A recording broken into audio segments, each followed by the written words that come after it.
Welcome back to another post-game special edition of the Night Report podcast. I'm your host, Mike Broadbent. Joining me once again is my co-host, Richie O'Leary, and special guest, David Anderson.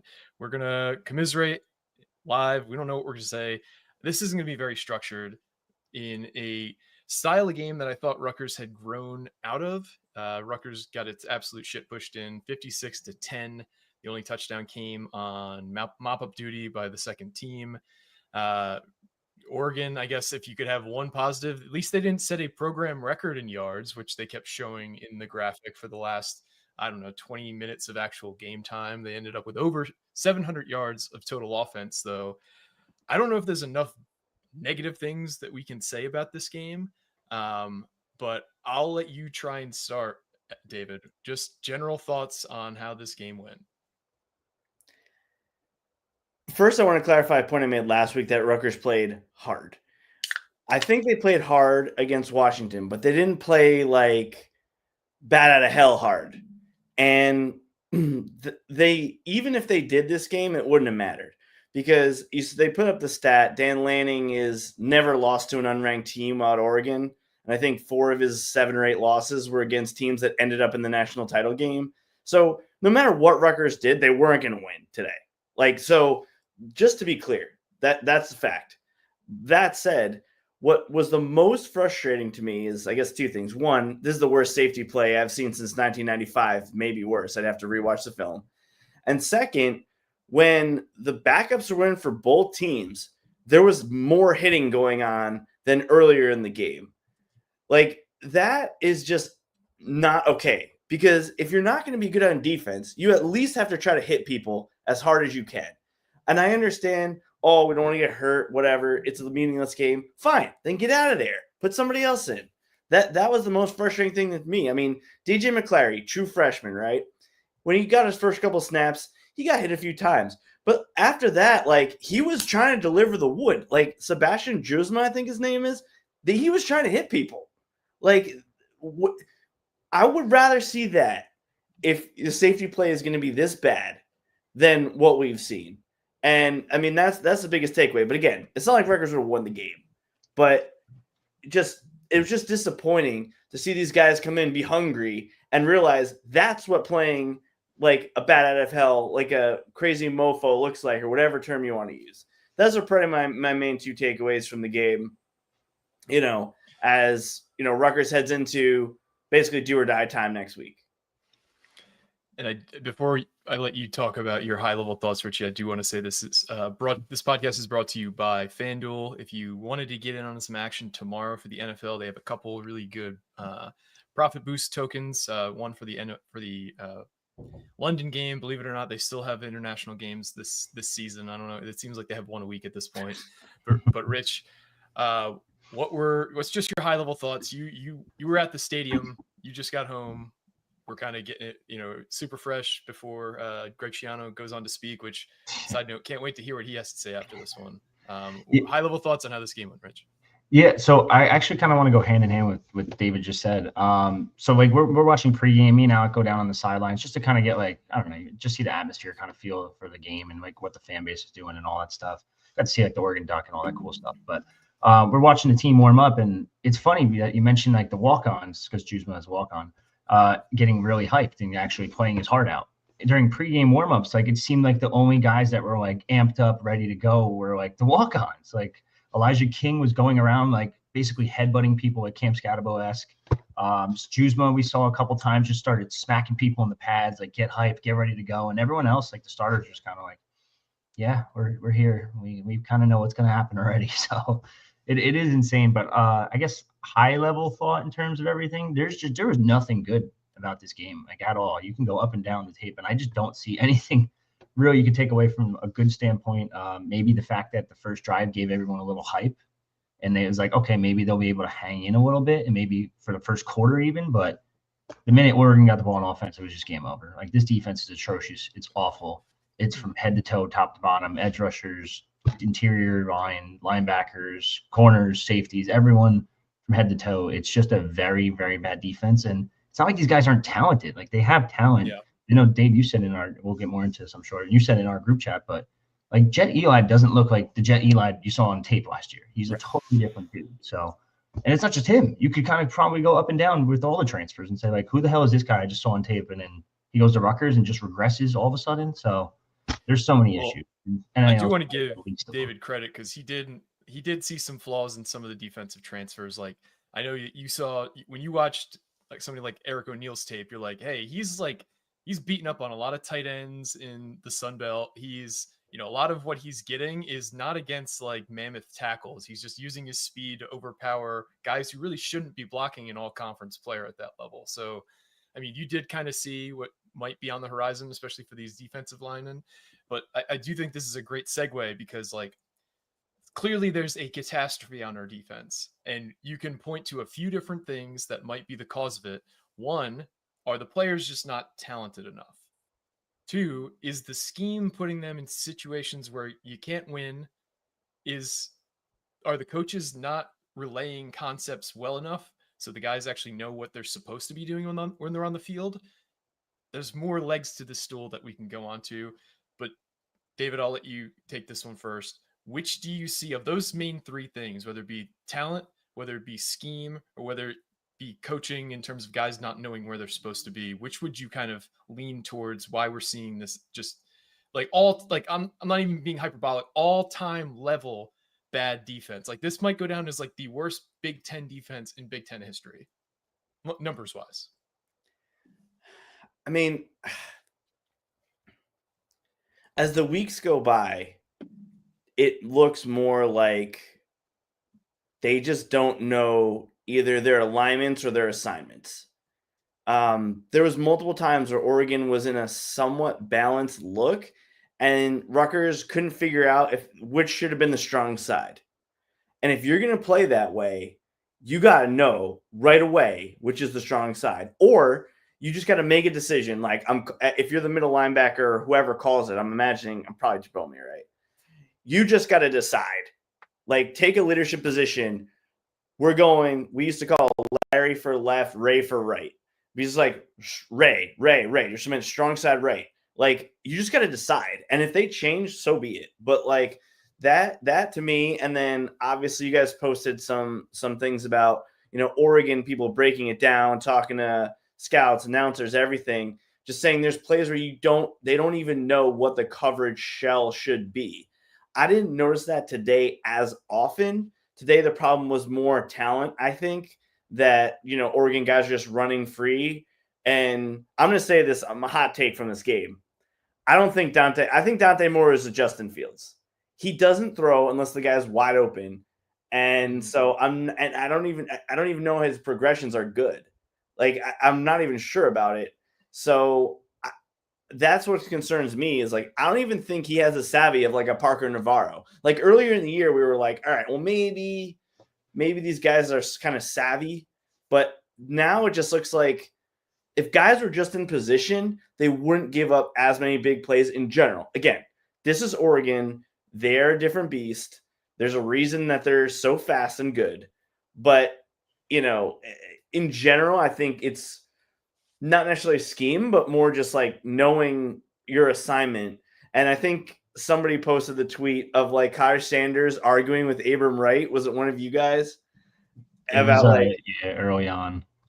And they're like, I'm pretty sure I know whose side I'm going to take on that. But the point being that it's week 8, game 7. Come on. It's just the same issues on repeat. Like,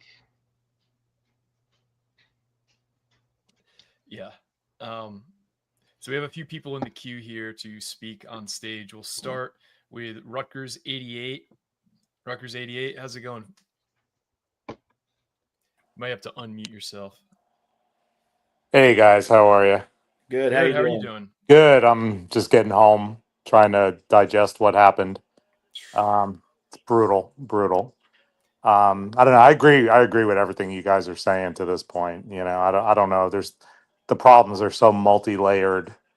It's then you throw in the NIL part of it. I just don't, I'm just baffled, So I think the thing that sticks in my craw the most is that Greg Schiano talks about, incremental progress, and progress isn't always linear, but this feels like we've just like taken a step that has made us fall straight off a cliff. Like this does not feel like in any way, shape, or form progress. I don't see it anywhere on the Right. field. Right. It feels like we're back in the early parts of the Big East, right? When we Yeah. weren't able to compete there, it's crazy. It's crazy. So anyway, I didn't have too much to say. I just wanted to just chime in real quick. But you guys do an awesome job. So Oh, thanks, man. We appreciate that. no problem. No problem. All right. Well, enjoy. Hopefully, you have a nice glass of Le Grand whiskey or something to Exactly. take the rest Very of this day true. down with. Very true. Thanks, guys. Appreciate it. All right. Thanks, man. Yep. Take care. All right. We got Caden now coming up here. Caden, how's it going? Caden, you there? Maybe he was double muted. Yeah, maybe he was. I think he was on last week. Yeah. But while we're waiting for him, offensively, I mean, I think one thing we can give, I guess, some kudos to is at least we came out firing. Like we were throwing downfield from the start of the game, not with a whole lot of success. I mean, maybe this has to be Ethan's worst performance as a Scarlet Knight, right?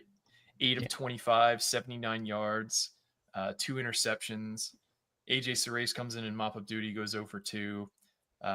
Just offensively, we couldn't string together 2 straight plays that were positive all night. I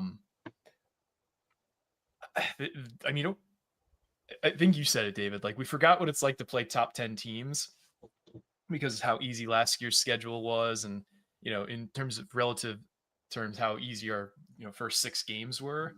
But I mean, to push back a little bit, like the last few top 10 teams we played were like 2013 Penn State, where it was a 1-score game going into the fourth quarter, or Ohio State 23, where arguably like with better quarterback play we probably win that game, or maybe win that game. Arguably. And then Michigan, which we throw a pick 6 when we're down a score in the third quarter, and that kind of opens things up. I mean, I just thought we were past the stage of these massive blowouts, but apparently not. I mean, they're just bigger, faster, stronger on both sides of the trenches too. Yeah. Their offensive line is going to have 3-4 guys drafted in the next year or two. Probably. Their defensive line is going to have multiple guys drafted. Like, there's a reason there was 10 scouts up there in the press box with us. It was, everyone kept raving about their lines, and you saw it in person today. The holes they created were enormous. Like, these running backs weren't even getting touched until they were 6-7 yards down the field, at least, if they were getting touched at that point. Yeah. I mean, they have those kind of holes, and then they have, it seems like everybody on their offense from the skill position perspective was running like a 4-4. Like they just were lightning quick. They're probably going to be the best offense we play all year, but doesn't make it any less impressive when you actually watch them play. Where do we go from here? Is there a path? I know it looks like we have Caden coming back in here, so maybe we'll shelve that one for now. But I'll give you one better. Oh, never mind. Shiano's up, just so you know. We can okay. start that whenever. Caden, you here? Sorry, man. I don't know if it's your audio, but we cannot hear you. So yeah, he's saying he has a mic issue, but okay. Let's you can take someone else or do the press conference. Let's do the presser, and then we'll talk about maybe how this season can get saved. I feel like we've had this conversation how many times now? And Maryland just choked away the game. They just threw an interception. Perfect. Well, you saw Iowa won, right? They held on. I did, yeah. Why is this not popping up? But Maryland literally had a lead in UCLA territory and are somehow going to lose this game. Do you guys see the Not yet, it's loading. Yeah. I don't know what's going on here. I don't know why it's not loading. You want to send me the link? I could try it. Yeah, I'll send it to you right now. I mean, I guess the positive, we're not Wisconsin. Oh That's yeah, I saw somebody post, it was from a Wisconsin account. It was like their last 27 offensive drives They've scored points on one of those 27 drives, and it was a field goal. And it was unbelievable. Insane. Did you figure it out? We always appreciate the super chats. Thank you guys for being here on such an awful night. It is an obscure literary pseudonym, so pronounce it as you will. Okay, sounds good. I will continue to butcher that pronunciation. Even in the losses, he's loyal. All right, hold up.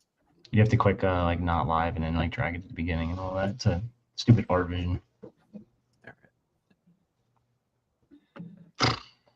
How do I do? Okay. I got it. Can you see this? No, that's the See it problem. in mine. You can see it?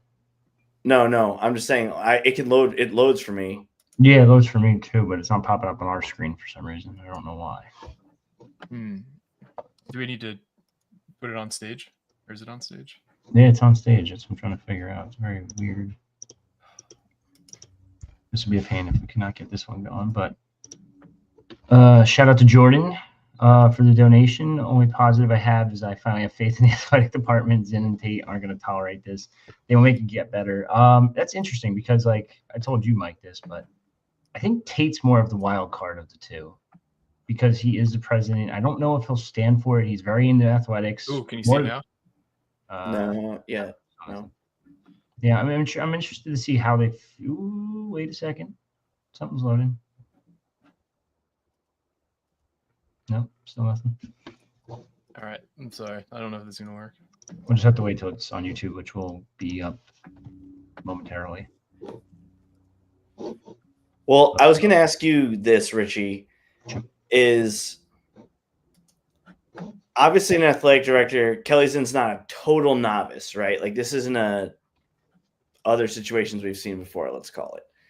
But with the gravitas that Shiano has, I mean, she's going to need anything she basically mandates, let's call it, backed up by Tate, I would think, right? Yeah. So if it's like you need to hire a DC, let's just say it's like you need to hire a DC that's a former head coach or whatever random thing it is, right? Mm-hmm. Like, or we need to spend more money on X, Y, or Z thing. I would think she's not going to go with anything unless she gets backed up by Tate, which is why, like, the wild card thing that Mike was saying, is that kind of the vibe that you guys have gotten, or that's just maybe it's not the vibe, but just that's the polite, correct way of respect for someone who's been with the school for so long?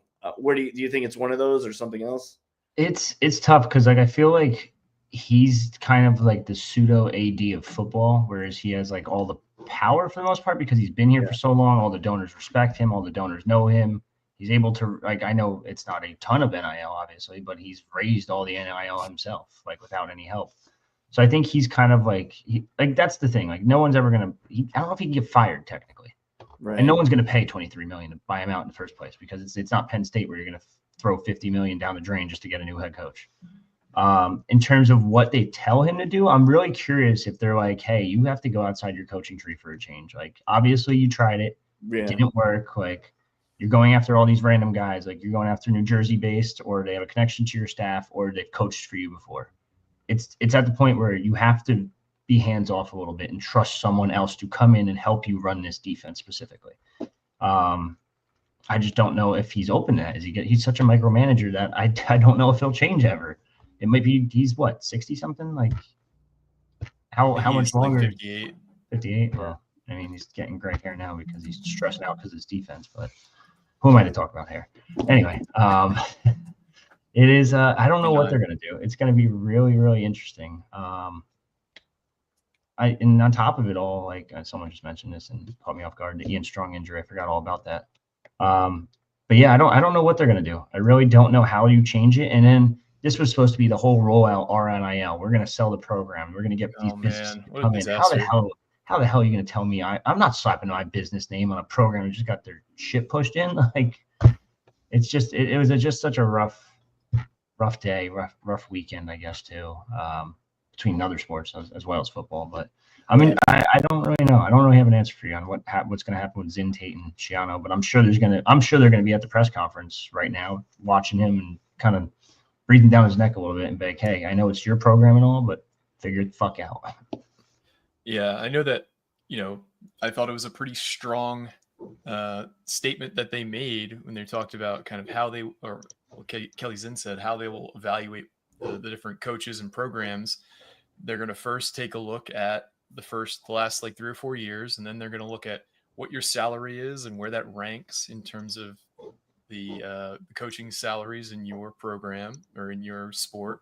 And if you're not producing up to the level of your salary, then you're probably, she didn't say there's going to be a change, but that's going to be a secondary huge factor. And, I think that bodes pretty poorly for certain coaches in the Rutgers athletic department. I won't specifically say any programs, but I think you guys can figure out who that might be. But if, let's say, football goes 4-8, 3-9 this year, like, I don't think Shiano is going to be allowed to just kind of like run it back with the same staff, with the same approach. I think he's going to be forced, and maybe because he's got like somewhat of an equal partner in terms of Zinn, in terms of just like she kind of knows what she's doing, whether or not she'll be able to kind of accomplish what she wants to accomplish at Rutgers. At least she kind of knows how to actually accomplish it.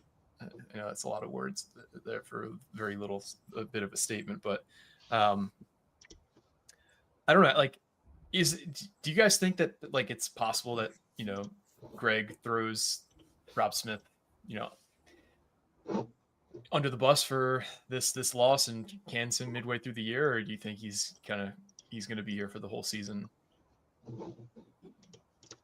I think even if he takes away DC play calling duties, I think he's still on the team or still on the coaching. Yeah. Like, you're not just going to remove him. Like, he's your yes man. He's your Aaron Boone, for lack of a better person or whatever.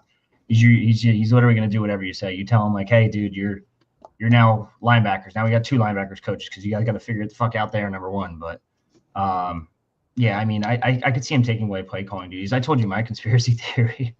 It's like, oh, Oregon's coming to town. Let's just let Rob do this one just in case. And then I'll take over. And then we'll take on Purdue, Maryland, Illinois. And I feel a lot more confident going against those guys versus Oregon. Let Rob take the 56-3 or 56-10 shellacking. Well, that's a great point, because normally you want to, if you're going to make a coordinator change in season, you want to do it before a bye week to give them the ability to kind of, acclimate to the job and, understand like, what you're going to be doing with certain players. But let's say in like a hypothetical scenario, we did fire Rob Smith before the bye, and then let's say I don't know, insert whatever assistant in as the DC, and then this was their first game. It would be like, oh, so we got rid of this guy and this is what we're getting. You're right, Richie. It's like, right. That's a psychology thing, less so with the media, but more with your team. I think that if the players see like what's going on around the country, they might just feel like a change is okay, but they also, depending on your players, might be expecting immediate results. And none of us are in the locker room to know what that's like. The best way to equate it would be like a quarterback controversy, that you will know if you're in the locker room if the players think there's a controversy or not, and who they think should be playing. Yep. And it's really when if coaches make a change against the will of the players, that's usually when it goes off the rails. And I feel like with coaches, especially at the college level, I'm less concerned that if you were to say, okay, we're removing play calling duties from Rob Smith, not necessarily they would ceremoniously be like, yay, but they would probably not be like, no, like, don't do it. Like, I don't think that would happen per se. But the comment I'll make, I'll be the one who goes out on a limb here, is like, this was always what was inevitably going to happen with whoever the DC was this year, because you had the defense in 2023 take a step back in 2024 with basically the same players minus Mo Toure. You lose him. You lose your beasts on the line, even though Wesley Bailey didn't play that much, even though Aaron Lewis was banged up. You lose Keontae, who's drafted. You lose all that. you're not even mentioning your secondary. We had 3 multi-year starters at safety. Like, yeah, Flip Dixon was hurt and not, but you saw what happened when he didn't play. So in the case of Harris Seniak, again, I have no insider information, but like, if you just look at this from the outside, he had to go. He had to make the move because if he would have stuck around, the second this defense was struggling and they were not as good as his previous defenses, it would have been on him. And I think anyone worth their salt with unless they're a super young up and comer, anyone saw the writing on the wall with this job that he's not going to fire Soraka. They have some offensive weapons, that this is all going to get blamed on the defense, and the defense isn't going to be good. Like, everything is lining up for why this is not a desirable job, even without the fact that Schiano is a micromanager. So it was just inevitably going to go this way unless they like pulled out that Iowa and the Minnesota game. Like, that's the only way it wouldn't go this way. So like, if you're anybody who has any sort of reputation, you're going to see that and be like, all right, we're going to have to go 7-5 and squeak out these. We're going to have to beat Iowa, Minnesota, and then either Purdue, Maryland, and Illinois, like 2 of those 3 games, or else like everyone's going to blame me. So, sure. I mean, it's going to be a more desirable I wouldn't even call it job, because again, I don't know what's going to happen with Rob Smith. They could even win the next 3 games, and then we're not talking about it. But inevitably, this is exactly what was going to happen, barring a mini miracle or the offense scoring 45 points a game. So what you're saying is, because of how bad this season went and how bad last season went defensively, the expectations will be so low that it'll become a desirable job, because even getting a defense to slightly below average will be seen as a monumental task or monumental achievement from whoever that DC is. Is that kind of where you're thinking? Is why I would say more or less that's the next step in the progression. Yeah. Okay, that makes sense. And what I can't get over, and maybe this is just me like old timey thinking with how this normally goes, like for the most part in college athletics, if you had more money to offer to a coach, more times than not, you're going to get that coach. And not saying that we had more money for any specific candidate, but we had $1.5 million that was scheduled to be paid to Joe Harris-Simiak this year. And Schiano has not been shy of paying up big time for coaches when he can get them. I think it's an indictment on him that he couldn't get anybody, knowing the amount of money he had. And quite frankly, like, if a top X coordinator wanted to be here, I think he could have went into Holloway's office and said, I can get this person. I need $2 million though. And I think he could have gotten it. I just think that person didn't exist. That's fair. He also significantly cut the spending in the secondary too, if we want to talk about that. Like Mark Orphy, like or Fay, however you pronounce it. I mean, you went from him to David Rowe has had at least had some experience coaching at like a solid high level or mid-high level, whatever you want to call Houston. But then you go from Vic Hall, who's another Rob Smith guy, and really hasn't ever been, I shouldn't say really hasn't, he hasn't ever been a full-time position coach. Like, it's just too position is a coach? Safety or whatever the S is. Oh, there. Which has been like you said, David, maybe the worst safety play in 30 years. And it shouldn't shock anybody that he's never coached, been a full-time position coach. And if you look up and down the defensive staff, it is littered with guys who have never coached at the Power 4 level until they got to Rutgers. It's guys who haven't been around the block a lot. And then you look at the other side of the ball, every single offensive coach has been either at their position for like 10 plus years or just been like a stalwart of their industry. Like, it should, I guess that's another thing. I guess it shouldn't surprise, given how green our coaches are, that we didn't get the results we were expecting or we were hoping for. Don't mind me. I'm trying to do something, but I might have figured it out. Maybe not. Take it back. Oh, wow. Maryland's about to. Oh, never mind. Maryland is driving. They're at the 10-yard line. All right, let's go back to offense though, because Mike, we started to go about that train. I think my biggest takeaway from the offense is just, again, I'm not trying to pat myself on the back because I think other people had this take, but I was pretty concerned that they are kind of maxed out with kind of mid 3-star recruits on the line. Like I think all these guys have met or outperformed expectations that are starting for the most part, but they just don't have the physical builds to block these guys from a team like Oregon that is playing on a mission. I mean, maybe there's a game time you might play a top 10 or top 25 team that's sleepwalking, but I mean, it was pretty evident that like Ethan had no time to go through his progressions. And before anyone says anything stupid about comparing this to 78-0, that was basically like the entire game was the pocket was collapsing like it did on Ethan on many of those third downs. That was that whole game. So this is like not the same, but when they knew Rutgers had a pass, Rutgers couldn't protect at all. Yep. And then it was leading to rush throws. It allowed the DBs to press more. Like if you watched Oregon on tape against Indiana, they weren't pressing like this, like that last week. But part of it probably was they're trying to jack up their guys, and part of it was they knew their pressure was going to get there.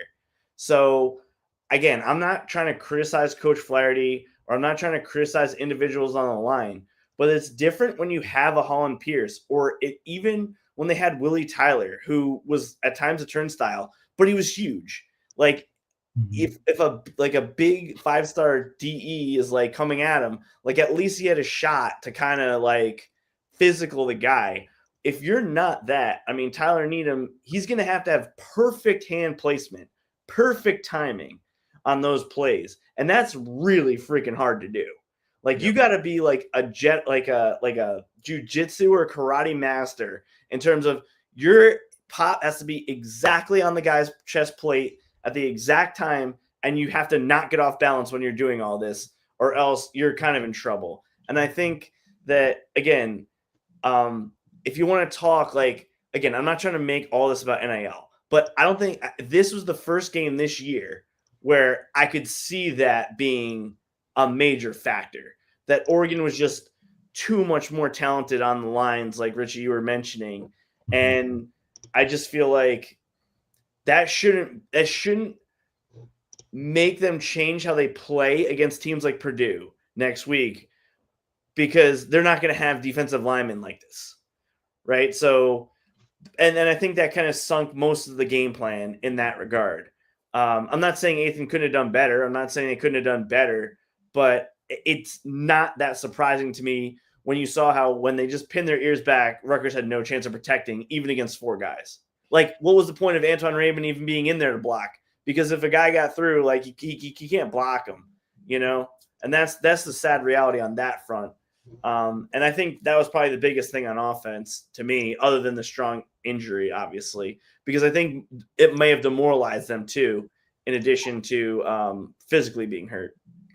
And I think the one thing that I think the thing I noticed most with, like, you know, the NIL quote unquote elite teams is the depth they have. Like, they can roll on their defensive line like 8 guys, and they all would be the best defensive linemen at Rutgers. They have how many running backs that were just gashing us? They had dude after dude after dude in terms of wide receivers that they could just like go out there and make a huge play down the sideline. And they're just incredibly well coached too. If you look at, like, even when they weren't getting home in terms of pass rushing, they all had the technique down to throw their hands up and get in passing lanes. Like, it caused an interception directly. They had another one that could have easily been an interception. That's just something that, like, David, can you we were talking about this through text, but like, it seems from somebody who doesn't really know what they're talking about that it's easy. Like, oh, you see the guy about to cock back, throw your hands up. Why is it not that simple? And what's like a technique that you've kind of seen used that helps guys get their hands in the passing lanes when, you know, a guy might overpower you and isn't going to let you do it? I mean, I wasn't the best defensive lineman there was in, you know, the history of lightweight football, but I mean, I didn't find it particularly hard to get my hands up. Like, the key as a defensive player is being able to disengage, right? And so it's the same. You have to do the same thing when you're trying to disengage from a blocker to get into the backfield. And I think it's not crazy hard to do that. I think it's much harder for the offensive lineman to prevent it. And the reason I say that is because for anyone who's listening, former offensive lineman, whatever, Like you know that you can't see the quarterback. Like the defensive line, even if you're not staring down the quarterback, they're at least seeing where he's moving and knowing if they have a shot. Like if I'm playing like on the weak side, defensive tackle or defensive end, and I see the quarterback rolling to the strong side, I know I'm not going to be able to put my hands up or anything like that, obviously, right? But if I see him rolling and he's like right in front of me, you don't have to take your eyes off of the guy who's trying to block you to be able to see it. So I think I'm actually surprised there's not more passes batted down in that sense. And I'll tell you why there are not is because the way offensive linemen were coached 20 years ago when I was playing was we literally would tell them, punch them in the belly. And at times that meant like a key play. Yes, our center or guard or whoever may literally punch them. Or on defense, you knew it was coming on like a key third down. Normally, it didn't really mean throw a punch because if you do that enough times, you're going to get flagged. But what you can do is you can either like deliver a pop right to someone's chest, and their natural reaction is they're not going to be able to get their hands up as high, right? If you just hit them right here, or you can get them underneath. And for those who are on audio, like I'm showing a video, like you can get underneath their ribs, right? Because their pads are here. Their jersey might be tucked in, but you can still hit somebody hard enough in their ribs by just like delivering a blow, even if it's not like a perfectly thrown, like, boxing punch. And it will naturally reaction is to go like, you know what I mean? And so that it's really hard for the offensive lineman because if the timing's right, like everything we talk about in the West Coast offense about the feet of the quarterback, the progressions, when the routes are supposed to break, all that, even the offensive linemen have a feel for that. Like they know that if at this time the quarterback would be delivering the ball here, like if you have linemen who really know what they're doing, and then you'll be ready because you have the clock in their head, like that the guy I'm blocking is going to try to jump if it's right now because I know that the pass is going there. And I think Rutgers has offensive linemen that have enough experience to probably know that type of thing. Whereas, that's like a very higher level that I don't think the Rutgers defense is kind of at. Like they're probably more like worried about beating their guy than getting their hands up. But you do practice it, like especially when you're doing thud and you can't tackle the quarterback anyway. You do practice like if you think he's going to pass, like getting your hands up, even if it's one hand, because then I can kind of again protect my midsection and get my hand up if I can disengage at all, because they can't block you out here. Right. Yep. Unless they're Iowa and then they're allowed to, but anybody else, they have to keep their hands in here and they might even be holding you here, but you can still get your hand up. So that's, a long-winded answer to your question. And then the only other thing I'll add to it is some guys' pads are too low that like they can't really raise their shoulder. And anybody who has like Aaron Lewis last year, like if you have a torn labrum, like you literally either can't raise your arm physically or you're taped up so much that you can't. So there's always like stuff like that. But, for everybody who's healthy, like they should be able to get their hands up a lot of times on the defensive line. And the offensive line just has to like figure out a way, tell them a story, put your hands in their face, whatever it is to try to get them to not do it. Yeah, the number of players who have like wildly different looking equipment when they're playing, like if you talk about like Michael Bennett's shoulder pads, like how it was just literally his boulder shoulders were fully exposed, and then you have other guys who have the Sam Bradford sleeves, and UCLA is about to beat Maryland, so cool. But yeah, it's wild, man. It's just you would what you're saying is certainly valid, where it's kind of like a 201 level move in terms of pass rushing. Like certainly your first goal is to, penetrate and get into the backfield and get to the quarterback or get to the ball carrier. And it's got to be something that like you kind of, as you get more experience behind you, is something that you kind of learn to do and be a little bit more savvy. But we've brought in a bunch of guys who are in their, fifth or sixth year. So you would assume that they would kind of know that technique and be better at actually implementing it. But the other thing you got to remember too is it's much easier if you're athletic. Like sure. if you're, let's take Zaire Angoy, for example. He probably doesn't have a very big vertical, right? Yeah. And so if he's not getting off the ground at all, then obviously his hand's not going to be as high as like some of these guys we've seen today, where like even when they're being blocked, they're getting their arms like way up, like the Kamoko Toure type guy, where just skying up above. Or even, I think we missed it with Tyrene Powell. He would come in on a delayed blitz, crush an offensive guard, and get his hand up and either knock it down or at least disrupt the passing lanes like they did against Minnesota in that, again, the only team they ever beat that had been winning Big Ten record. So that's, I know, probably more than the listeners bargained for after a post-game whooping, but yeah, we're having issues behind the scenes here. Just to let everybody know, we're trying to play this presser and it's not working. We have Richie trying to rejoin. We have Alec trying to join. We've had Caden try and join. I don't know what's going on. It's not letting anybody else join the stage. So this might be an abbreviated version of this. We have Alec coming in again. Do we get Alec this time? Added you to the stage, Alec. We'll see if it worked. But I think we all, as Rutgers fans, at least try and be optimistic. Think maybe if X and Y, maybe we thread 3 needles, we'll get to where we were hoping to be. And we talked a couple weeks ago.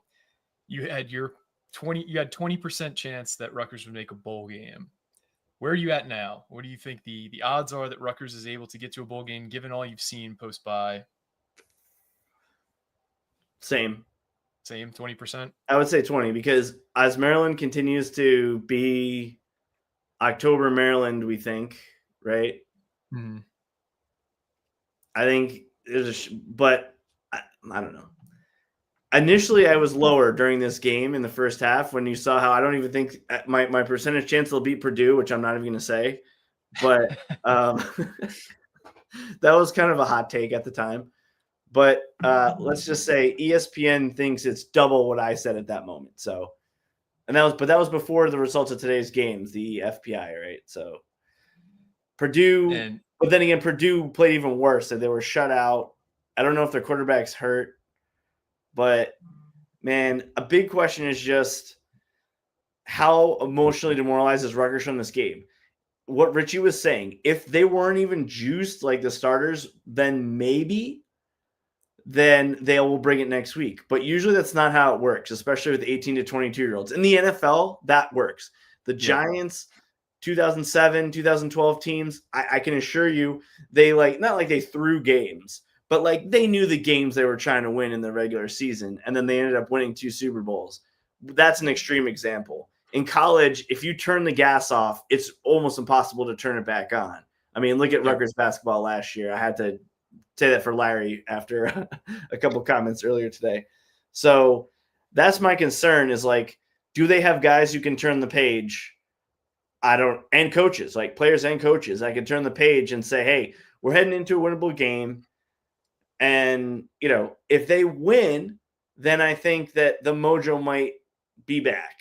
If they don't, then, this is the second, probably fork in the road of the season. Last year, when they had the fork, they came out and they beat Minnesota against many people's expectations outside that room. But in that room, they believed. Do they believe this year? I think that's the question heading into next week. Because without a doubt, if Rutgers defense can give them anything, they should win.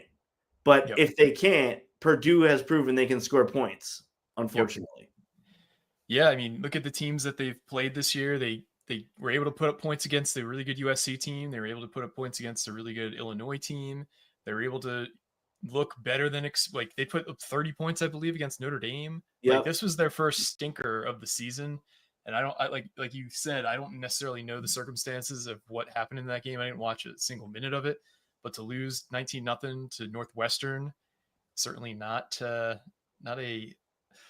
feather in the cap. I do think there another kind of anecdote to kind of point to maybe the team isn't as fully locked in as they need to be. Like going back to a comment Greg Schiano made about Jacoby Henderson from week 2. About the film? Asked, and how he was just, always, in the room early, staying late, asking a lot of questions. and just saying he wishes more guys would follow his lead. Like that is not something Greg Schiano normally says, and that is, in my opinion, a pretty big indication that there's not a lot of guys who are 100% like football, maybe not football guys, but there's not like a bunch of like super hard workers on the defense from that comment. Yeah, and if you got that, then you got to have a scheme, right? That is simple because your scheme's as good as the film that they can absorb. Not, I mean, obviously, some guys can watch hours and never get it, but yeah, I mean, it's not a coincidence usually that the good teams, their best players are their hardest workers. I mean, obviously, the extreme example most people are familiar with is Craig Hodges talking about Michael Jordan. And he's like, he never lost a suicide. Any sprint they ever did in practice, he never lost. So obviously that's an extreme example. And I don't think they have Michael Jordan on this team. But like the point remains, like if your best players are your hardest workers and your hardest film studiers and your hardest workers in the weight room, that generally carries over. Yeah, no, it's you look at all the best dynasties we've seen in professional sports. They're always led by a Hall of Famer who's one of the hardest workers ever. You look at a Tom Brady, and it's a great point that you made too about like doing effective hard work, where like if you just watch the same game over and over and over, watch the same plays, but you don't really like know how to like break the film down, or you don't necessarily know how to, what you should be like looking at in terms of, oh, this is where I messed up. Like if you don't have that guidance, like you could watch 24 hours straight of film and it looks like you're working your ass off, but actually gain nothing from it. It's all about kind of knowing what can be effectively productive versus just like there's plenty of like jobs back in the day where like the longer you stayed in the office, the harder people thought you were working. And so you just kind of like expected to stay late as like an indicator of hard work. Whereas there's plenty of professions now where like, somebody could be the best worker in the office and only have to work 2 hours a day. He or she's just killing it and is super efficient and doesn't need to, need 12 hours to get it done. I think to your point was that press conference. I don't know if it was a press conference or an interview, the one with Signetti earlier this week. And he was saying how they never practice more than an hour and 45 minutes. Usually it's like an hour and 30. And he thinks that keeps their guys fresh. Okay. You got to know your team. Same thing with video prep. Like I know there's a lot of people behind the scenes. They are a thankless job. A lot of those video production assistants. Luckily, especially in the NBA, we've seen a lot of those guys like actually work their way up, and even gals at this point. But yeah, I mean, you got to know your team. You got to know like which film do I give these guys to digest. Certain guys, you're going to want to give the same clips, the same looks over and over and over again because you need them to perfect that one thing. Other guys, you're going to just give them a lot of different things and see which one they pick up. And everybody's different. And that's what kind of makes a football operation so cool, is that there are just so many layers to all this stuff that you don't see. And then it all comes down to 1 3-hour blob of time on game day.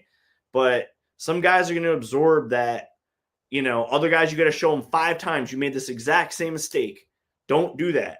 Right. And then they might get it. Other guys, they might not get it after 5 times, so you don't even try. And that's where there's just so much stuff with this team, especially on the defensive side, where you're just not sure. I kind of want to go back to your point because we're kind of in the weeds here about offense. Like, where do we go from here? Obviously, they couldn't block Oregon, but let's say Ian Strong can play next week, hypothetically.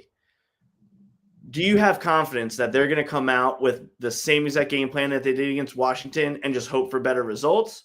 Do you think they're going to try to double down on something? Obviously, none of us have watched the Purdue film enough to know like all their strengths and weaknesses. But if Rutgers is playing against themselves, what do you think their approach will be and should be, even if those are two different things heading into next week? So I think that like if you were assuming like not like a rational actor, but like if you were looking at like a coaching staff that had shown a propensity to like constantly like reevaluate and change up their game plan for specific opponents outside of like a few token things. Like, for example, tonight I noticed that they were doing a lot more of these like not disguised looks, but they were like backing out of like blitzes that they were showing early on in the game against against Dante Moore because he struggled against Indiana with those looks. Yeah. But like outside of like individual situations like that, Rutgers is like basically rolling it out and doing the same stuff every week. So I don't see any reason why to expect anything materially different against Purdue. I think they're going to probably have a good scripted first couple drives, and I think they'll probably dodge up and not be able to kind of get things moving through the middle part of the game on offense, and then have to maybe have a hero play at the end to kind of salt it away. I think Purdue certainly isn't the toughest opponent, but they're not somebody you can just like, bully and just sit on top of for 4 quarters and expect to win. Like, we're going to have to make plays next week. I think we're capable of it. But like you said, like if we're without, Ian Strong, who's going to step up and be that guy? Like KJ Duff he's a great like jump ball receiver, but he's not a great contested catch receiver, if that makes sense. Like in terms of traffic over the middle, he's definitely not as tough of a receiver, and his hands aren't as strong as Ian Strong's. But if you throw a fade into the end zone and you throw a ball down the sideline, he can usually come up with it. So I don't think there's a 1-to-1 replacement on the team for Ian Strong, which shouldn't surprise anybody. But I do think you kind of have to approach things a little bit differently with how you use your receivers, because it's clearly going to be like an Antoine Raymond and the backing band of the receivers to get the offense going. So I mean, the amount of stuff I've talked about wishing I would see more of on offense hasn't happened. So I don't see why I should even throw it out there, because I just know that they're going to run basically the same stuff on offense and the same philosophy. So I hope that answers your question, because I don't expect much different on offense. How about you? Yeah, I mean, I guess let me answer your question, then ask you another one. So to me, it looked like they were making a more conscious effort to go back to the very beginning of the season with DT on some of those routes. That was a positive, because he was one of the few guys who could, had the speed to that if Oregon wasn't covering him properly, he was open. And he was open several times. And he was open other times they couldn't get him the ball because the pressure came before that shallow crosser basically was available. So that's a positive. I also think that they're starting to try to diversify the route tree for Kenny Fletcher. He completely mistimed his jump on that one bomb where it seemed like he should have taken one more stride and then jumped. And then I think he might have had it. But again, it's easy to say in a moment, like a better thrown ball, and that's either a touchdown or something better. And then he had a pathetic drop on a third down later where, I mean, he just catches the ball, leans back, they get a first down, move the chains. So that was kind of disappointing. But those were the two things I saw today. And then the other one I was going to ask you is they were able to run the ball even against a 4-man line better this week than they did against Washington. And I know that, that's a very small thing, but did you notice what you thought was a slight improvement? Because like against Washington, they were not able to run even against 4 guys on the line a lot of times. And this week, it seemed like they were at least able to do that. Oregon had at least then somebody else. Did you see that? Or do you think that was just like a mirage, whether it be with Raymond or Benjamin, who also had a couple nice plays even prior to, the garbage time touchdown? I did notice that as well. And I think just looking at the raw numbers of last week, that first or second rush, whatever it was by Raymond that went for 50 some yards, does a lot of the work and makes it look a lot cleaner of a game sheet than it actually was.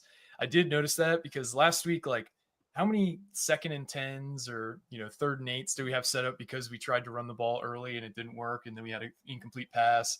So we at least were like, outside of the first few drives, the running game wasn't like putting us in a position where we were just playing from behind the sticks constantly. Right. I think the passing game was more so doing that because we just couldn't complete passes for the first half of the game. But yeah, it did seem like when Oregon wasn't, putting a 5th guy in the box, we were able to kind of use our numbers advantage in a way that we weren't able to last week. But overall, like the offense, like, this was the first game where they looked inept. which I guess is for Rutgers standards a really positive development. So maybe if we're looking at progression, like that could be seen as overall the offense is consistent, and Oceano has harped on like, consistency is the last thing to come and blah blah blah, and like that's at least a sign of maturity. But don't you feel like a lot of our offensive production has come in, especially maybe it's just the last 2 games, it's making me kind of like shade my bias here, but it seems like a lot of the offensive production we're seeing isn't actually like conducive to winning. Like it does feel a little bit like the Ryan Hart, was it the 04-05 season where he just had like a ton of numbers, but like in terms of including picks, but yeah, in terms including picks, but like you could throw for 430 yards, but if you lose by 24, what's the point of even having that many yards? I think, you use the term empty calorie yards. I don't equate it the same way as in the NFL, because in college there's no such thing as like a good loss or like it doesn't matter. Every loss matters. I feel like every yard, every touchdown, like in the NFL, that touchdown late with the second team doesn't matter at all. But there's guys who are going to be talking about that, and that's going to motivate them the rest of the week. Like Terrence Salami came in there. I think they had the rest of the starting offensive line, but smart move. You switch your center because AJ is more comfortable with him as the center, right? So that was fine. Nothing against Gus, right? But that seemed like the right thing to do. And then, that if this is the NFL, who cares? Like they do that all the time, like score meaningless touchdowns because the other team is just willing to concede points for time. But in college, there's something. And so I think that you scale that back to your previous point. I think the struggles in the red zone are the issue because it's having 2 effects. One, teams are letting Rutgers basically get to the red zone because they're not as worried about it. And 2, not that they're letting them, right? But they're more willing to not press their corners until it gets in the clutch situations. And then, Rutgers is able to move the ball with those curls and slants and everything that don't exist there.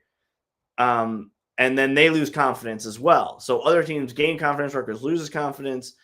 And even today, like if the game was closer, they were just kicked on 4th down twice in the first half. And at the moment, people were probably thinking maybe we should be practicing our field goals because that might matter later. But, it was the right thing to do, I guess, to go for it on 4th there. So, yeah, there's some, quote, empty calories, but I wouldn't say it's all of that. Like to get 500 yards or 490 or whatever in that one game, like that's still a lot of yards. Like clearly you can move the ball. And if I compare that to, a Chris Ash era offense, it's a joke to even try to compare those side by side because Rutgers never moved the ball like that. Or even, outside of a couple games in 2020 during the pandemic year, where I think Rutgers are just better prepared than their opponents. Like this is pretty much uncharted territory from a yardage standpoint unless you go back to 2014, over a decade ago. So I think if Rutgers, let's say against Purdue, they're moving the ball in between the 20s like we've seen, and they just get 1 touchdown on like one of their go-to plays that they like to run, it can have a chain reaction, especially if they found something in the run game, just taking advantage of numbers a little bit this week. I'm hopeful that that's the case because if we're talking about moving forward, there's no benefit to having 0 confidence. We have to at least have something to look forward to. Sure. Is it the game that you just kind of like flush and just kind of pretend it didn't even happen because it was that bad? Or do you think there are like significant things you can take from this that you could improve the rest of the season? Well, that's why I was asking you about offense because it's almost not even worth showing the offense that tape until the week you're playing Ohio State. Yeah, they're yeah. You're not going to see that level of athlete on the field until then. Yeah. It's not going to translate really. I'm going to say it's like a bury the tape type game, like you hear about sometimes. I think defensively, Purdue can move the ball, so there's a lot of stuff you got to show there, even if it's just like, let's see what it's like if you deliver some blows. Because one of the things that was driving me crazy, and, I'm not trying to just rag more on the safety play, but like Jet Elad, right? Comparing him last year to this year, he just would be much more willing to fly in there guns blazing and like cut off an angle. There were 2 touchdowns today, maybe 3. 2 I can distinctly remember where he was kind of like, if he would have just went in and just tried to slam the guy, the running back probably would have braced for impact and he probably would have stopped him. But by hesitating at all, it allowed the back to kind of cut and he was already flat-footed. So it's kind of one of those do or die things. You got to just do it, and that was one thing I used to say about Brandon White. And sometimes people would get annoyed during that 2020 season, but like he would be in a position where he has to cover an out route because Rutgers is blitzing. But like if he doesn't just go do or die and try to pop the guy, he has no help. And so sometimes like the safeties, like a good NFL safety, like they just know when to do that, And obviously, I thought with the experience that Jet had and the way I saw him play last year, that maybe he just thinks these guys are faster, bigger. Maybe it's some other issue going on, but he's not just trying to just like cut off the angle, which was the whole point of why they brought him in, was because they needed that. They knew they needed that, and he's not giving them that. I think there's also something to be said when you're talking about like being an instinctual players, having the confidence not only in the scheme that you're playing in, but also having the confidence that your coaches kind of allow you to do that in the system. And it seems like, I don't know if he's getting chewed out for missing tackles. I don't know if he's getting chewed out for having bad angles, but that kind of stuff only like compounds on itself. Right. Like if you have like a few games in a row where the coach is getting on you for missing a tackle because of a bad angle, then it's like, I'm not going to fly in and do that. I'm going to play a little flat footed because I can't I'd rather this guy get an 8-yard gain than a 70-yard gain. But you're also not making those big plays. Like he had the big play today, but that wasn't really because he came in and made like a superhero play. The guy like decided to try and extend a play and pirouette, and Elad just happened to pop him at the perfect time. But if you don't let guys play freely and confidently, like you're not going to get those instinctual big plays, which is I think part of the reason why we're seeing some of the issues on defense. But at the same time, like what Elad is capable of doing is not the same as what another guy is capable of doing. So if you're like, let's say he can do X, but you can't do it because you're not that player. And I'm not saying it's in any individual guy. Like I'd have a hard time believing that like Kaj Sanders is that type of guy, but we've seen Jay Elad do that at the college level at multiple different stops. So I think that kind of dissipates that he's just got bad when he got here. He can't play at this level because he's played plenty of Power 4 teams. He's beaten plenty of Power 4 teams at UNLV. So yeah, I don't know. Does any of that kind of like maybe ring true to maybe why we're not seeing that level of player? Yeah, I mean, and for all the listeners, if anyone's still with us this late after an absolute blowout, we have 917 people here still. Maybe or tomorrow, if you're listening to this, probably a lot of our listeners have never played safety in a game. I have personally never played safety in a game, but I have been in coverage before. And I've also played other sports, like anyone who's played basketball and you're in the back of a press, even if it's in pickup, or you played soccer and you're a sweeper, or maybe you're an outside back and you're the last line of defense at times. It's the same concept that you have to accurately assess how quickly you can get somewhere. And then naturally you're going to start by playing further back, thinking that that's helpful. And you learn pretty quickly that like in basketball, that just means you're getting dunked on in the men's game. Or, for any of our female listeners, if there are any at this point, same type of thing. They're just coming over the top and you can't stop it if you're too far back, right?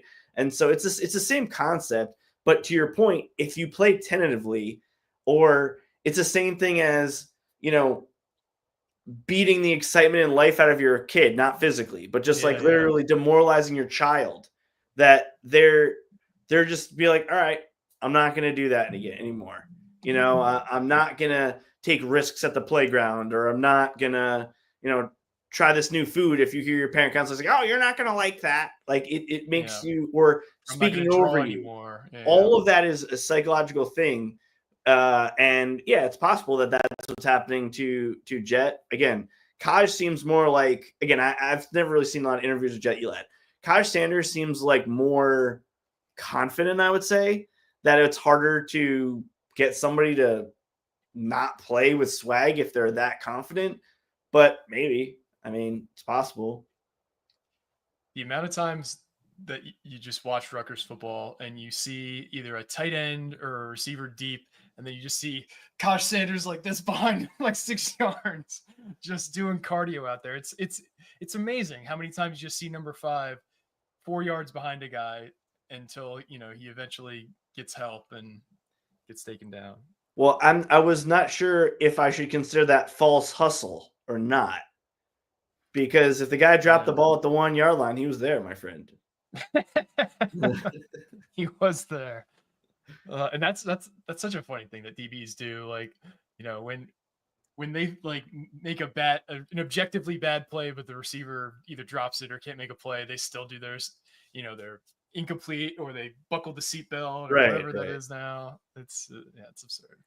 Yeah, I mean, I think again, just kind of, I know we just keep talking about defense, but like Jabome deserved to be on that field with those Oregon guys. Like, you could see physically that he could compete. And, that's kind of where Rutgers is missing a lot of these guys, like the Tyrene Powells. Longerbeam was undersized, but he had some speed. Shaquan Loyal for a safety had some speed, right? Flip Dixon's not going to get bulldozed by, a slot receiver type of thing. And my dad always talks about like the Shiano 1.0 era or even teams in like the late 70s or 80s when, they were going to every game. Rutgers just looked like they had the same dudes or closer to their opponents or better. Like, he'll talk about a Tyrone Stowe in the 80s, just like he'll talk about a George Johnson or a Jonathan Freeney during Shiano 1.0, or even like a Scott Vallone. I mean, people are familiar with him as a coach, but he was an absolute beast. Like, on the D line, if they were playing like a lesser, like a group of 5 team, like he just would destroy them. And he was like a rare 4-year starter too. Yeah, like, and obviously it's a slightly different game now, but if you just look at the tape of like the Rutgers 2007 roster when they underachieved, they still had some like absolute beasts out there that it doesn't feel like they necessarily have. Whereas last year, even Aaron Lewis playing at 80%, like, this is a former 4-star recruit who's 6'5", like the prototypical perfect size for a strong side end at the college level. And, now, you're trying to replace him with, let's say, Bradley Weaver, who is a good player, but he's not physically at the same level. And that's where, some of this NIL conversation comes in. I still think that's slightly overblown. And I think this is the first week that this actually matters. But I just want to point out some of the guys who looked like that. I think Jabome was one who, I was proud of what I saw from him today, again, for the second week in a row. And hopefully that can serve as like a leadership, like, point. I don't know what you would call it, like a beacon for people to follow in the subsequent weeks. Because, yeah, maybe you didn't watch film hard enough for the first 7 games, but you can still salvage a season, to some extent, if everyone's giving more effort. And the number one thing I'll say about that, just closing thought, so I'm thinking of Florida, the time that Tim Tebow came out and was like, no one in the country is going to work harder than this team, and no player in the country is going to work harder than me, I promise you that. And then they never lost another game. Like, we need that on this team. And I know they don't have a Tim Tebow, but Tim Tebow could barely throw a ball downfield. But that was enough with that attitude and dedication and leadership. And I guess I just question at times, like, does this team have enough? And it's not one guy. It has to be like a tiered structure. But this time is now. If they don't win next week, season's over, basically. They have to treat it that way. Yeah, and I think if you just look at, that's a great poll. That's the 08 game after Ole Miss, I think it was, when they lost at the Swamp, and that was, like you said, their only loss of the season. But given that we have so much new blood on the defense, and a lot of those guys have been here 6 months, I think it has to be Ethan who steps in and like kind of takes charge. I don't know, we're not in the locker room. We don't know what the leadership structure is like. We don't know how vocal any guys are, but yeah, somebody needs to just like own this at this point. Like we have a guy like Brian Felter who people talked about as like the tone setter last year, and like a lot of that edge went away when he got hurt. Yeah. We got Gus Zielinskis, who's been a long time starter. There are guys who have the gravitas to kind of make a stand like that. It's just somebody needs to do it and kind of change this attitude, because if they, like you said, if they do lose next week, the season is over. And you got to wonder, like, how quickly do we see like a youth movement where we're just playing a lot of these freshmen who have at least the physical traits to accomplish what you're trying to do on defense. You might not have the, the mental processing ability yet because they're so green, but like, you don't just keep trotting out these guys who aren't fast enough, aren't strong enough. And, just because they're seniors, like you gotta, at some point, you got to make a decision as to kind of right. And I think they've done it right though, because something that's gotten lost is in the old days, they would always play the seniors. They'd ride the seniors as long as possible. And then we've kind of had a cultural shift to, well, let's play the younger guys. And now we're kind of realizing like the error of our ways in a sense. And, you kind of have to ride the seniors to the tires fall off. Last year, they rode them past the tires falling off in a sense at times. But, when you look at it, I was thinking during the game, McClary was in there. Obviously, he took a couple lumps, like I said earlier, like a couple snaps. It seemed like he was like, whoa. Like, obviously, he's never going to feel the guys that good before, even though they're not even the starters for Oregon at this point. But, and then I think it was Sam Robinson, the linebacker. There was a play near the goal line where he delivered a blow, and he was getting held so badly by the other. He's number 4, right? Yeah. And he was getting held so much by a lineman, and I think they called it, and it was still first and goal. Yep. So, but they were backed up, right? I think, again, this isn't a knock on Jabomi, right? But I think they need a linebacker, one of the freshmen, to kind of be the alpha in waiting almost. And even if it doesn't happen this year, like that can happen. Like my football team in college, our quarterback, my junior year, was playing receiver. But as that season went off the rails and everyone knew he was going to be the leader the next year, we basically had already started my senior year before my junior year was over. By that, like the leadership change had started. Even like, you can talk about a youth movement, but I think the leadership change is just as much a part of it as the actual guys who are in there, because there's a lot of seniors on this team. All those guys you said, they're all seniors. And so, except for like Ian Strong, but he should be going to the NFL. So somebody there. And then, I thought Ice Cup, he made a nice play on the sideline. He just got pushed out. He even had a toe tap down, but the guy, the defensive back, perfectly like positioned his foot, so his toe tap landed on top of his actual shoe. Otherwise, that would have been a catch. That's the kind of stuff that we saw a lot out of him. For how big bodied he is, he looks like he looks kind of like Jonnu Smith out there, just with his build. Like, he's not the tallest guy, but then you see him jump and he's able to get up real high. Right. I'm really excited about him. In general, like, we have like 3 or 4 dudes that we should all be really excited about in that wide receiver room, just from the limited action we've seen of them in the spring game early on against Norfolk State. Like Michael Thomas, that catch he made in the back corner. One of the best catches we've seen all year for any player. I mean, they've got Allen, they've got Houston, they got the guys you mentioned, but then you're in a kind of a weird space, because you're like, well, we don't want to like hurt Strong. We obviously want KJ Duff back, right? Obviously, he's probably going to get a nice payday because you're losing DT. You're going to probably lose Strong to the NFL, but they should have guys, and those guys should be hungry because they gotta fight for those reps. So that's why on offense, like, I think there's reasons to watch the rest of the season, even if they were to lose next week.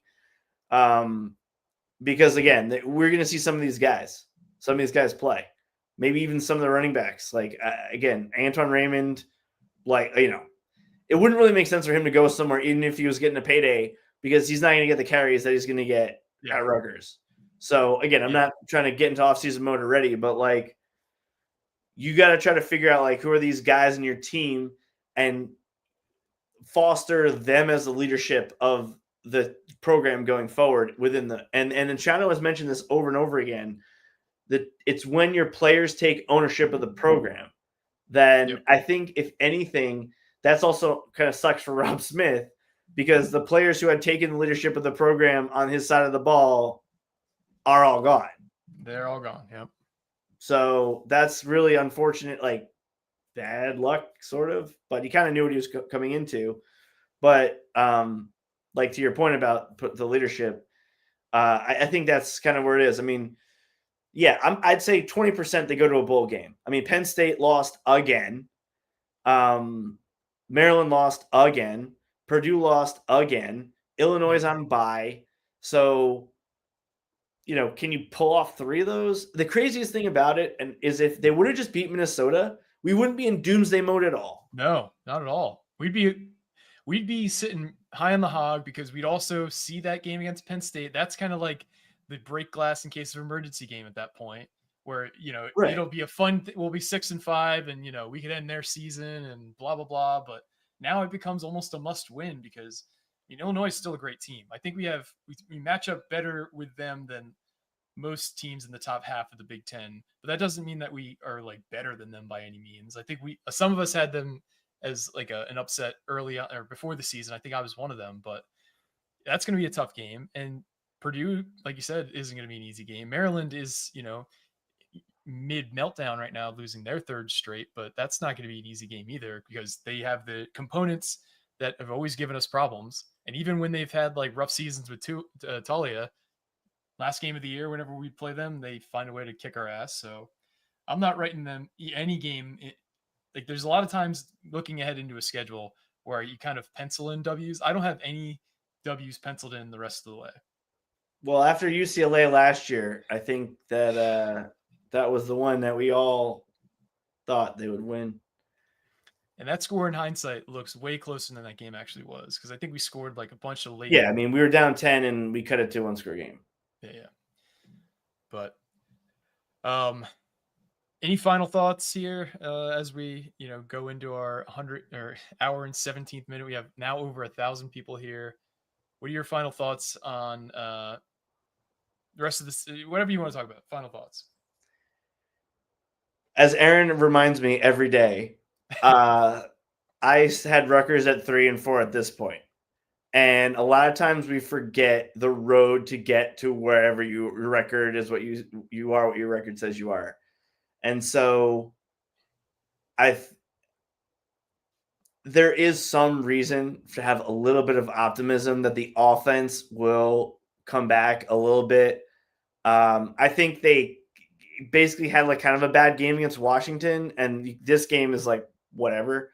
So I have some confidence that the offense will come back because just like they might be a little overconfident, teams watching film on Rutgers also should not watch the Washington or Oregon games. They should just probably watch the other ones, so it's kind of a two-sided thing.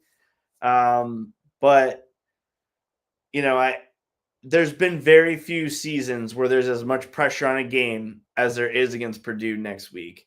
And I really don't know, is this team like demoralized for good? Are they not? Did they kind of just go through the motions today in some spots because they knew it was a bloodbath? I mean, next week is worth tuning in. As much as, last year's Minnesota game, again, I'll take it. I did not think they would win another game after that 4-game skid, and they ended up winning 3 out of 4 and losing the other 2 in the final possession. So, I mean, that's the one positive. Special teams isn't a complete cluster at this point again. So, I mean, that was one of the reasons for the losses against Minnesota and Iowa. So, if they could have just played like they played today, we probably won one or both of those games. So, I don't know. I think I guess my question back to you is, how many points is it going to take to win next week? 30? 28? 30 is the you thing put that up we 0 need to today. grind. 0. I would say you got to get to 30 to beat anybody the rest of the season, regardless of who they are, how strong of a team they are. I mean, you can throw out Ohio State. Like I'm not counting them in the arithmetic. But Sure. But everybody getting to 30 is like the non-negotiable. If you can't get to 30 against Purdue, that means stuff probably went wrong. Like we don't have enough stops in us to get a win without doing that. Like maybe we'll win a game like 30-17 where we win a game, but it's more because we were able to kind of grind away drives in the second half. We're able to get like an 8-minute, 12 play, 75-yard drive to, take the end of the third quarter into the middle of the fourth. But I think we need to get points on the board in order to win. And we've said that all year. In some games we've been able to do it. Some games we haven't. But in general, like, I want to echo some of your points. Like I had Rutgers at this point 4-3. You had them at 3-4, but nobody had this game as a win. Nobody thought we would even come close in this game. Like this point spread was 17.5, and that seemed low. It opened at 15.5, which seems super low. So I don't think all is lost, but yeah, next week is not only like super high pressure and the season's over if we don't win it, but I do think like there could be actual like seismic shocks felt in the program if we do find a way to lose that game. Like whether that be we change the configuration of some of the the starters, whether that be a coaching change. Like I feel like this game is hard to go without kind of somebody paying a price, like a serious price. Losing at Purdue would be like how bad of a loss would that be in historical context if Rutgers did lose at Purdue, taking stakes into account, not necessarily just like, one-off, like we lost to a team that we were a 7-point favorite on the road. I'm just making it up. Like we should be a favorite next week. Historically, like what comes to mind if we were to lose a game like that? 2021 Northwestern right before the bye. Because ultimately 21-7, right? Yeah. And just a pathetic showing from Rutgers in that game. They kind of thought they could just get through to their bye and be what would have been, I guess, 4-3 at that point. Mm-hmm. And they're playing against a 4-string quarterback for Northwestern. And basically Northwestern was just having everybody on the line. And then if Rutgers ran the ball, they just ran in the backfield. I think Rutgers ran for 1.9 yards that carry that day. I don't think Pacheco played. And then if Rutgers did drop back to pass, everyone who was not like a defensive lineman would just bail out. Like it was the most telegraphed defensive scheme I've ever seen in my life. And Rutgers put up 7 points, and it came on like an amazing play by Bo Melton to even get those 7 points. So that comes to mind. Obviously, some of the games in 2016 when Rutgers had leads late against Indiana and Minnesota, that just kind of set the Ash era on a terrible trajectory. But yeah, I would say the best comp is probably that Northwestern game in 21, because they knew they had to have that game to get to a bowl. Anyway, they backed up into the bowl because of like a couple teams dropped out, but because they ended up winning against Illinois and Indiana later in the year, and Indiana was horrible, and Illinois was like pretty bad. So if they would have just taken care of business and just not played like the worst game of the Shannon 2.0 era, then they would have gone bowling in 2021 with a very senior laden, especially offense. So that's the one that comes to mind, but I don't need to bore all our listeners if you want me to go into all the games from, Shiana 1.0 or the Graber Shea eras. Yeah, I think maybe another time we'll say at the because in the Ash 2017 season when they went 4-8, there wasn't even a game like that. Like they got absolutely demolished by Indiana, like 41-0. Like there was nothing kind of like that. Unless you want to count the Eastern Michigan loss in the beginning, which was, I was in Vancouver, Canada for that game, and I was like, what the F was this? Yeah, that was I think the first true game where it was just like, oh, this is not going to probably work here. And then we lost to, I think, Buffalo the following year, and we lost. Well, they came back from that loss to Eastern Michigan, and they won 3 Big Ten games. So that's why it's like kind of a weird comparison. I think the Northwestern 2021 comparison is probably the best because they're the worst team in the Big Ten at that time, other than Indiana, and that year. So this is kind of like where Purdue is. They're not Wisconsin. They have scored a touchdown in their last 27 drives or whatever. But especially if their quarterback's hurt, you got to win. The defense is bad. It's interesting we keep bringing up Indiana in the comparison of like, oh, when Chris Shafts was here, at least we weren't as bad as Indiana. And like Indiana was like turbo dog shit for just as long as Rutgers has been in the Big Ten until recently. Like obviously they had that little run under Tom Allen and they had Michael Penix. Yeah. But it was clear like Michael Penix was the reason that they were having any level of success. When he left, it went away with him. What does it prove to you what Indiana is doing right now in 2025, the year of our Lord, the ability to turn around a program, not just like a little bit, not just a lot, but take a program that was literally the worst team in the Big Ten to a back-to-back CFP level team? Like, what does that just like tell you about the era we're in and kind of how we should be looking at like coaches' success or failures? It's hard to say because like what's confusing to me about it is like if I look at like they talk about all this money they have in NIL, right? On college team talent on 247, which mainly takes into consideration high school recruits, right? Indiana is the least talented team in the Big Ten. Yep. Last place. They've got 0 guys who are ever a 5-star, 7 who are 4-star, and 55 3-stars. By far the lowest in the conference. 17th place, Illinois. 7 4-stars, 75 3-stars. Like, and so I don't know if it's telling you that you have to just be really good at scouting transfers. Is that what this means? I think that less is more with the coaches per that, Signetti press conference I was mentioning earlier. And that all what started in the NFL with the Dick Vermeil Rams. And if you want to watch America's Game, that's one of the best episodes in the entire series on NFL Network. So I think there's something to be said for that. Like trying to keep their players focused for a shorter period of time, like probably helps.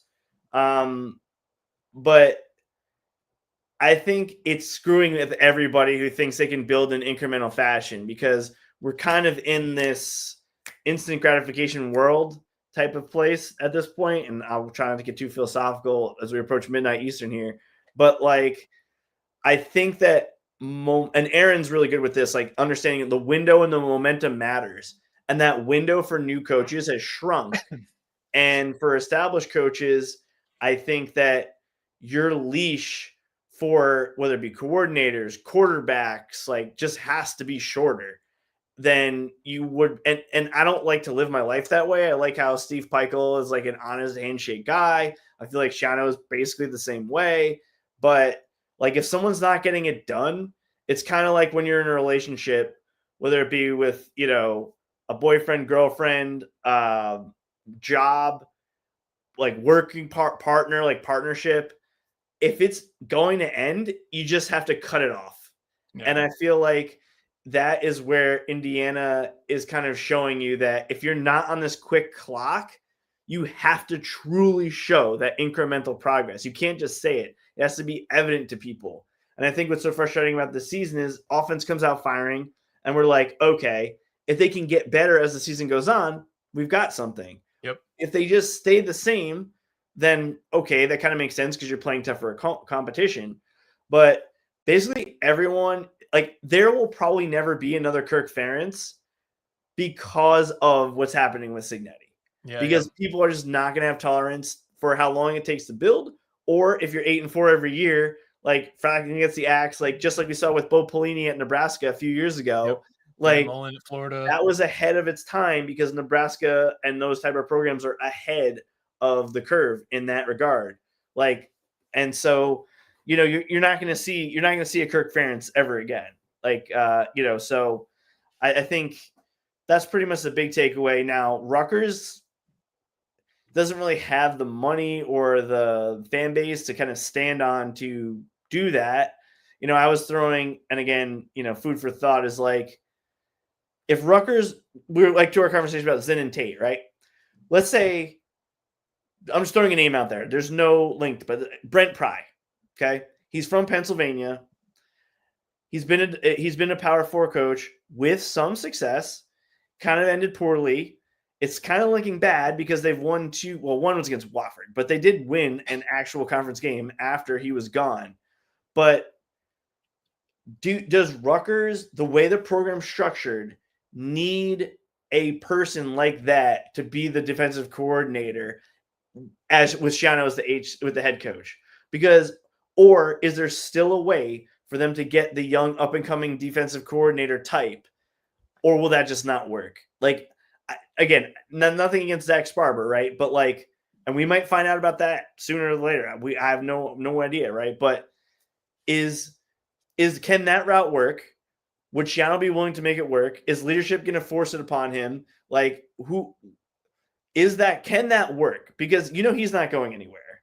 And just like Harbaugh rotated coordinators until he got the right fit, like that's the best. I know Rutgers is not the level of Michigan, but for Michigan to be Michigan and for Rutgers to be better version of Rutgers, like do you think fans would accept like someone like that as your DC, or would you think you need a younger, more energetic person? Could either of them work? Could neither of them work? Will we ever see either of those? Like, what do you think what do you think the fan base would accept? And obviously people can comment or, share over the course of the week because this conversation is going to go on forever. But what do you think about that? Because that's basically my question back to you about, is this where we are in college football nowadays? Yeah. So to answer the question directly, I think part of the reason Joe Harris-Simiak had so much success under Shiano is in part due to him being a head coach before, because Shiano took he out of necessity, I feel like, became less of a micromanager because he had so many more things that he was now responsible for, whether it be raising money, whether it be recruiting kids, not only at the high school level, but in the transfer portal, re-recruiting his whole roster each year. Like, you got to think about it. Like, he has to have a one-on-one meeting with each one of these kids and their agents each offseason to figure out what they're going to be paying them. So like an inordinate amount of time is going into roster management, we'll say. Yeah. So I think he needs a guy he can just have full faith that they have all the T's crossed, all the I's dotted. And that's why I keep coming back to that quote from this summer when they said they missed Joe, because I don't feel like they have a super detail oriented like guy at the helm right now in Rob Smith, because like you don't get fired after 2 years at 5 straight jobs at the same job if you're any good at it. So I think a guy like Brent Pry would make a lot of sense because he's been a head coach. Even if he wasn't a super successful one, he knows that like I need to be responsible for all these different things and kind of like allow him to have that. And I think hiring a former head coach, those guys would probably feel a little bit more valuable if they're allowed to have that ownership versus if they're just kind of tucked away, in the defensive coordinator cup chair in the corner. But yeah, I think Rutgers fans would be more than happy to have somebody like Brent Pry. Certainly, his defenses at Penn State were pretty good. While we did beat him twice while he was at Virginia Tech, he's been a head coach. Like, I think there would be a lot of excitement about a hire like that. And I think this offseason, you're going to see an absolutely insane amount of coaching turnover, because Pat not only has like Kurt Cignetti changed how, coaches have to show success early, but like you're going to see so many coaches get fired because, he did it in 2 years, we're going to get rid of our guy. Like, we've already seen a lot of firings at the Power 4 level, but I think Florida's going to be a team that lets go. Napier, if they didn't win today, he was being fired tomorrow. I know that with 100% certainty from my neighbors who are in the boosters there. They even had the email blast ready. So but I think there's going to be at least the domino effect when because I guess where you're going with this is like the big jobs are what cause the domino effect. That's how Franklin got his raise the first time, that get him his buyout, because of the chain reaction of Penn State didn't want to lose him. So if Penn State's available and Florida's available, that's 2 of like the top 10 jobs. Yep. And they're going to think they can get the Cignetti, right? So everything is going to spiral out of control after that. Well, their internal lists are probably like, we got Cignetti 1 and we can offer him $15 million. And then what do you know? He's already got an extension. So he's all these like preliminary lists. And we talked about this through text too. It's like, you could tell how cooked a fan base is if if their lists start with either John Gruden or Urban Meyer, like Yeah. guys who are not going to come back. Like Urban Meyer, I'm sorry, Arkansas fans, he's not coming back to fucking coach Arkansas. He's not coming back to coach Penn State either. I don't think there's a job in the country he'd come back for. So, like Right. all these guys who you think would be like home runs, like what makes you think John Gruden would be a good head coach at the college level? Like you just saw Bill Belichick have an epic failure. Like John Gruden, at least like he's got the personality that kids like actually would find. But he flamed out his last NFL job. Yeah, he was, terrible, and he kind of was, in a scandal. Hey, he said Christian Hackenberg was a first-round talent. If that alone takes him off my board. But I think given that there's going to be so much turnover, there's going to be a fairly big pool of experienced coaches that you can tap into for coordinator hires. And there is absolutely no reason that you should have to go to your level X, your tier X for hiring any coach this offseason. Given that we're in the Big Ten, we have the money to spend, assuming we get the NIL commitments that, Kelly Zinn is expecting, then I think we'll be competitive in the transfer portal. So I don't know. I think there's this offseason is kind of a no excuse offseason, in my opinion. Right. So any other thoughts about the rest of the way this season before we let these people get back to things that are better than Rutgers football right now? Every time I think, we should probably let these guys go, I look up and there's even more people. We have almost 1,100 people watching this right now, you guys which are is heroes. Insane. So congrats to everybody who stuck around. You guys are all just as big as sickos as us.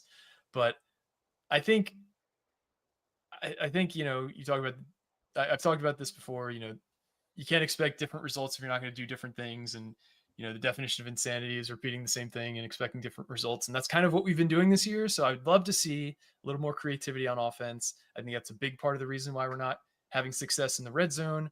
So I'd like to see, I don't have the answers for the specific plays, specific concepts, but I think until we try different things, we're going to see the same results. So I'd like to see a little bit more creativity on offense. I would like to see a few different players get plugged in on defense, because if you're not like flying around and borderline psychopathic on defense, like if you're not 100% all in, you're just not going to play well on defense. Like you look at, like, I know you've talked about players like this, but like we don't have really a guy that has an edge seemingly. Like we don't have like a dude who you look at and is like going absolutely psychopathic on defense after a big play. And I think we need a guy or two like that. Do we have a guy or two like that who's just a little bit younger, who hasn't gotten onto the field, like that alpha type?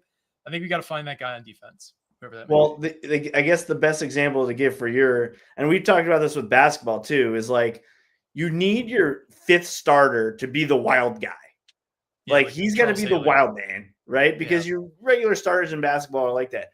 I think back to Rutgers' key defenses, and you have like Quentin Gauze comes to mind, right? Because he wasn't the best. He ended up playing the NFL, but he wasn't the best linebacker on that group, so he didn't have the responsibilities that maybe a Steve Longer or somebody had. But he was running around like a crazy person. And so I can understand if you need like Jabome calling signals or whatever, that's fine. But you need other guys to be the one. And I think Eric O'Neill, and I don't think he played that much today. I don't know if he was banged up or what, but he had one tackle. Again, I don't know if I want Eric, like I need Eric O'Neill to play like that because it's the only way he can play. But really, you need your other guys to be the crazy ones. That like if they get hurt, like I forgot about O'Neill. He does have that edge on him. He like I was not a starter. So if I was in the game, they're like, if you're not going 115% and not caring if you're getting carried off on the cart, then you're coming out. Like that's basically why you're in there, And that was kind of true of our high school basketball team too. Like obviously Harrison Maniac scored like a zillion points. If I wasn't in there playing 100% possible lockdown defense on people, then like what am I even doing? Like why put in a 6'4" guy even if he sucks? Because if I'm undersized in basketball, like you got to do something, right? And so that's kind of what concerns me on this defense. And even their blitzes were not coming in as fast as they needed to. Like if you're blitzing, freaking blitz. You know what I'm saying? And that's one thing. If you go watch back that Schiano tape from like not just 06, because that's obviously a very talented team, But you watch it from like 04, 05. They were giving up a zillion yards in that game against Arizona State in the Insight Bowl. But if they're coming, they're coming. Like, and that seems to have been lost. And I don't know if it's because of the 4-2-5 down to 4-2-5 with 3 corners. I don't know. Blitz your slot corner more. I don't know, something. But there's not enough guys who are running around like wild men. And if you're going to give up points and yards, then you got to at least do that. And that's why, to your point about new faces, like those guys were hitting at the end of that game on both sides of the ball, man. I thought Oregon's guys might kind of go through the motions. Hell no. Their second and third string guys were like crushing people, pulling linemen, and Rutgers guys were flying in there too, whether it be McClary, Robinson, like I mentioned, Juzma. Like those are the ones I just noticed. But there was more. Like everybody was hitting. And like it looked like a game from the 90s at that point because they weren't going to pass very often. And I feel like if you have to, guys who have nothing, they know they're only going to play if they play that way. And that's why maybe that's the biggest difference of not being able to go 4-3. Because 4-3, you could always sub one of your linebackers in and tell them to do that. Yeah. That's a good point. And I think with playing a 4-2-5 with a third safety versus a nickel corner also changes that because you could have a guy like Christian Izzian or Brendan White, like you said, who can kind of like float around and play a little bit of both, but we don't really have that player right now, which kind of limits us in terms of if we wanted to even do that, which we can't. What was I going to say? Damn it. The thing I keep coming back to is like, in order to win a big game, which is something we haven't done in a while, we haven't won against a ranked team since 2009, and this will be what I close on. You have to expand the variance. You have to do things that give you a high upside of happening and, on the same coin, give you a low upside or a low downside. If you go back and watch like the 2007 USF game, we made so many plays that, tilted the field for us, whether it be like a zero blitz or whether it be a fake punt, or whether it be a fake field goal, or whether it be just like a lot of like risky, high risk, high reward decisions that ended up, most of them going in our favor. But that's the only way to win big games. And I don't feel like we've really done enough of that. Or maybe we were never going to win this game, like you said tonight. But in order to beat like in Iowa or even like a Minnesota, like you need to kind of tilt some luck on your side with your decision making. I just feel like we haven't really done that in a long time. And until we do, I don't think we're going to win games where we have a talent disadvantage. And I know you've kind of talked about that too. It's just like they just want to play like X's and O's and Jimmy's and Joe's, and we can't really do that when we're playing without those same level of dudes. So that's what I'll close it on. Any final thoughts? Sure. Again, I mean, I just want all the fans, all the people watching to remember, like many of you have been fans long before this administration was here. Again, I've been a fan since before Shiano 1.0, right? And so, other fans appreciate it. And you see it with other fan bases right now, like the Jets, Giants at times. And there's a lot. Knicks, luckily, have had a nice resurgence lately. Philadelphia teams, similarly. I don't think the Eagles have had as down of a run ever. But I think we want the team to be good and try not to get discouraged by like the negative comments at times. Like it's just me being real saying they had no shot to win this game. There's no university going to win this game. Just because Oregon's coming off a loss, they're locked in, they're more talented. Even if Rutgers did everything they could, unless it was a monsoon, they weren't going to win this game. And I hope that in the near future, there is a shot that they might be able to pull a win against a top 10 team. That's not where it is right now. Right now, next week is not a top 10 team. Like, hopefully they can just circle the wagons. And honestly, I hate this cliche all the time, but this is one of those weeks they got to go 1-0. Like, they have to go 1-0 this week. And so I'm not saying don't get discouraged. There's plenty of reasons to be discouraged. But, we've seen this program go through a lot of ups and downs. And, that's part of the excitement, because when they do win, and if they beat Penn State and it's 28-13, fine, don't rush the field. But if they beat Penn State 17-16 on a freaking field goal block or a late touchdown, even if it's not the last play of the game, rush the field. Like, because that pent-up aggression, I have never seen them beat Penn State. The last time they beat Penn State was when I was 2 years old. Okay? I've never seen it. And I've seen so many losses. So it's that same type of mentality that just like Cubs fans, when they finally won and people were doing trust falls off of like light fixtures, like, I don't know if we're at that level, but it is sweeter when it does come along when you've gone through this period. So hopefully we could just see better play and a win next week, extend the season. Everyone can relock in, and then hopefully, they can get another victory after that. Thanks for having me on the show, Mike. No problem. Amen. You need the win next week to even have a chance. So this is truly, you got to lock it in, and all focus needs to be on Purdue. Flush the Oregon game. It doesn't matter anymore. It never did really matter because we were never going to win that game, like you said, and you weren't saying it to hate on the team or anything like that. I said the same thing, and I hope everyone understands with some nuance what we kind of meant there. But I want to thank our sponsor, FanDuel. The line is not out yet for next week's game, but if I had to guess, it's probably going to be Rutgers favored by 3.5, something like that, which I would be all over because I do think Rutgers comes out and wins next week. But for me and David, this has been a very long post-game edition. I didn't even want to do this tonight, to be totally honest with you, and I ended up doing the longest one that we've ever done on here. So thanks to all 1,100 of you that are currently with us at after midnight now on October 19th for this Rutgers post-game. But that's it for me and David. See you next time, I guess. Hopefully we're a little bit more jolly next Saturday. But peace out, everybody. Enjoy the rest of your evening and do something fun. I don't know. Go Knights.